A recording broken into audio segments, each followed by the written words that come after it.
Greetings and welcome to the debut episode of Ramblin About Wrestling here on the WKW network. My name is Icy Hot Jacob Scott, and on this show, we're going to be talking about what happens on WKW episodes across both shows, as well as have interviews, special guests, and maybe we might even bring you some highlights. For this first episode, I want to keep it simple. We're just going to go down to see what happened on today's edition of WKW, and I will talk about what are my thoughts on what happened and what will happen. So, enjoy, and let's go ahead and get started about talking with the first segment. The first segment on a WKW episode was not a match, but it was a promo. Mr. Davis, who just got back from having a week off, is understandably upset about the departure of his favorite giant, the murderous god Marcus Crow, from the company. But he is not taking his anger on the audience. At least, I don't think he has yet. He will. You just wait. Anyway, he's talking on about how the match was supposed to be a TLC match, but somebody changed the stipulation to a regular tables match. The question is, we don't know who it is. So, it could have been Paul Heyman. It could have been Kyle Noble. It could have been David Spencer. Hell, for all we know, it could have been that one wrestler we haven't seen since February, Sky Slash, where I've been hearing, even though he is recovering quickly on his rehab, he might have been tinkering around backstage. We don't know. I don't know. I'm just a recap guy on the radio. Anyway, Kyle Noble comes out and he is understandably furious that now he can't get that match of Marcus Crow that he always wanted. Mr. Davis has had enough of Kyle bitching about the title, so he put Kyle in a fatal four-way match against 3 mystery opponents. I'd like to know how that turned out. Well, I know how it did. I'm not going to tell you just yet. That would be a spoiler. Icy Hot Jacob Scott does not deal with spoilers. So now, let's get on to our first actual matchup. And personally, this could be a downward spiral for Noble, especially with Paul Heyman just randomly laying him out for no apparent reason. The second match was fresh new mob member Ricochet going up against a man where, I don't know, some people called him a face. I already see him as kind of heelish, Infamous, who has been having a few matches since he was temporarily suspended for doing the banned move. Or the banned combo, I should say. Pretty good back and forth match, although Infamous was being quite a bit more aggressive than usual.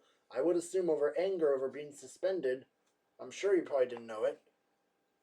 But towards the middle of the match, a Tiger feint kick into a springboard uppercut combo from Ricochet left Infamous bleeding.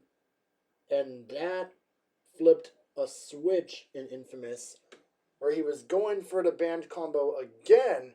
But luckily for him, Ricochet did not kick out of the powerbomb. But then Infamous turned and attacked Ricochet further, cementing his status as a heel. And maybe cementing the mob's status as face. I don't know. Or maybe it's just Ricochet. I don't know.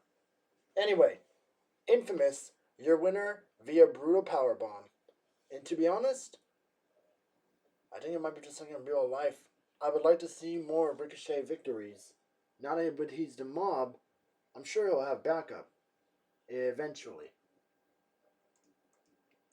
The third match was that fatal four-way match that Kyle Noble was put in by Mr. Davis. The only question was, who were his opponents? Well, the answer is simple, guys. Lince Dorado, Mustafa Ali, and Akira Tadashi. A big, great four-man match. Drag it all the way to 5 stars. Noble was putting in quite a, sorry for the pun, noble effort, but in a fatal four-way match, it's not as easy as a one-on-one match. So he got taken out to the outside, and Tadashi was able to stun Ali into the ropes, and I mean really stun. I don't think he ever got out of that stunned state. And then Dorado went for a drop kick, completely whiffed, and then Tadashi, taking the page out of Infamous's book, set him up for a brutal power bomb. 1, 2, 3. Tadashi won. And I believe, unless I am mistaken, I'm hearing rumors this means he could be a contender for the Mystery Man's title shot. Whether that remains to be true or not, we'll just have to see. All I know is, I bet Paul Heyman's really gonna try to stick the nail in the noble coffin. The fourth match was the Steelbirds, Brian Steele and Billy Steele, going up against Roderick Strong and Adam, should I say, Happy Cole in a tag team match. It went about as well as you would expect. Roderick Strong wanted to start off, but Happy Cole said, "Nope, I'm happy. I got this. You stay back, Roderick. You're not happy. You don't make me happy." He tried to go in a good effort, but Roderick Strong tied himself back in, which leading to Happy Cole knocking his ass out, and then happily walking around to each and every seat in the arena, individually shaking hands with every fan. Don't ask me why he does this, I don't know. And then the Steelbirds easily picked off Roderick Strong for the victory. I bet Strong is going to want to think twice before signing that contract. But this also further cements the Roderick Strong Happy Cole feud. And to be honest, I'm very excited to see where that goes. The fifth match was a singles match against Mob member Bobby Lashley against the man who is currently 11-0 in his career, Larry. Now, during Larry's entrance, he was attacked from behind by Kino Kabashi, so in a little revenge from last week, that put Larry out of focus, and Bobby Lashley was trying to capitalize, but as Larry will eventually prove, it didn't work. First, the airplane spin TKO, and then finally he dropped him with the Rock Lobster double underhook DDT for the victory.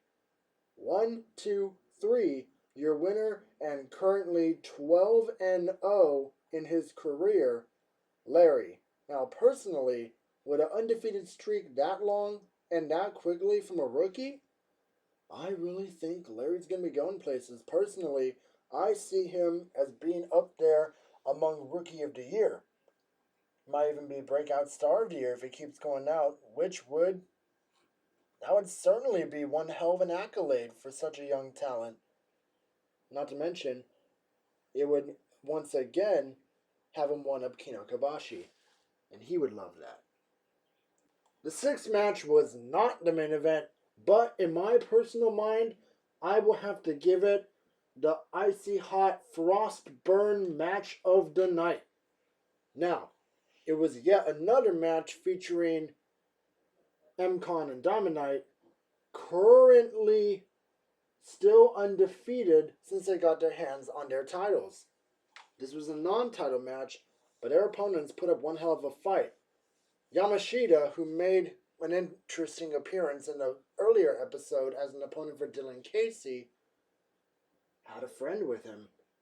A friend simply by the name of Blade. We didn't know who this guy was, but we sure do now. He was countering a good majority of whatever moves M-Con and Dominite were throwing at him. He managed to get M-Con in the red, which is pretty impressive on a debut given M-Con's status as a star. Not to mention, Yamashita may or may not be a graduate of Shibata's dojo here in Los Angeles, so we already know we got big things. However, luck was not on their side, as Dominite hit the Diamond Spear on Blade, and then it was pretty much just about over. A Diamond Cutter to Blade sealed the deal, and Yamashita, knowing that was pretty much it, knowing that they were beat, did not step in to break the pin. Some say Yamashita might already be showing signs of a heel, but personally, I think he knew that if they kept fighting, they weren't going to win, so in a way, he was kind of throwing in the towel and taking the L. Smart guy. But Blade, though, oh man, Mr. Davis better sign these two guys up to contracts. I mean it. And finally, the main event was a non-title rematch between Rowdy Brandon Brolane and the new WKW Hardcore Champion Greg the Meadowhead. Now this, as always, was a great showing between the two men, with Greg showing that he can easily take down a much bigger man than he, but Brolane showing that he's got that power, he's got that size. If anything, he's got that strength. Now, halfway through the match, someone's music came on to try to distract Greg. We don't know who it is, so that opens up a lot of possibilities.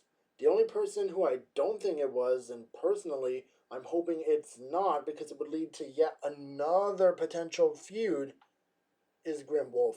You gotta give someone else a chance, you know? Come on.